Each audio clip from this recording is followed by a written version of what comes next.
Mark Saluta says, any advice for younger, by which he means 20 to 40, I guess it's all relative, Catholics looking for other passionate younger Catholics to grab a beer/coffee with and talk philosophy Aquinas? Man, this is a very personal question. I don't know where he lives, but okay, Florida. He lives in Florida. Many parishes have groups like Knights of Columbus, etc., consist mostly of elderly cradle Catholics, many of whom haven't ever seen a need to dig deep into church history, church fathers, philosophy, or apologetics. I have a desire, and I did this a while back. I had these little Pints with Aquinas groups where, people would sign up and they would host this kind of gathering. People would get together, drink beer, and talk philosophy. I think I need to re-implement that. Yeah, no, I mean it's great that he has this desire, and it's so true that if you have some good Catholic friends who, the dream, the ideal is to have good Catholic friends who are kind of ahead of you spiritually, who are kind of a little more holy, a little more intense, a little more wholehearted, and then you can spend time with them. Good Catholic friends inspire you, motivate you, kind of egg you on to keep fighting the good fight. And so, what a gift, a good Catholic friend is, so precious.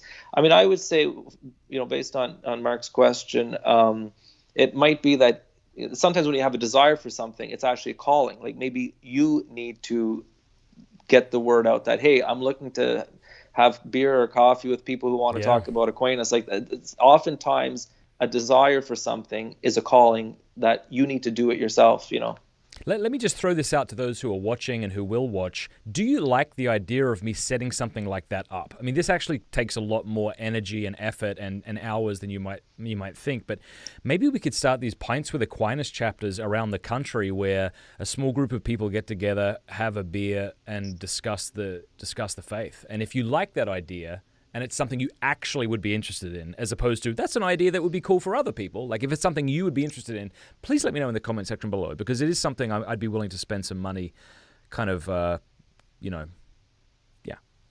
are. So there you go. Okay. All right, let's see. Man, lots of questions from lots of beautiful people here. This comes from Ethan Lansang. How can young Catholics like teens become better followers of Christ and not get distracted by things of this world, such as video games? Yeah, it's a good question. It must be tough for teenagers. I would go back to the previous question. If you have a couple friends who totally love Jesus and they're reading the Bible and they're trying to share the faith and, they're part of maybe a ministry or a worship team or anything, well, then you're good. So, but if you don't have friends who are into it, then it's tough. And the whole thing of, fighting the tendency to either play video games all the time or watch TV all the time or be on YouTube all the time or for, work all the time or whatever. That's the battle of a lifetime. That's the work of a lifetime to become more disciplined, to become more virtuous, to overcome your laziness and do the right thing. The thing is, there's nothing wrong with playing video games in moderation, but to learn to use your time well I'm still working on that. And it's a beautiful thing to work on. It's good to that you have that desire. So.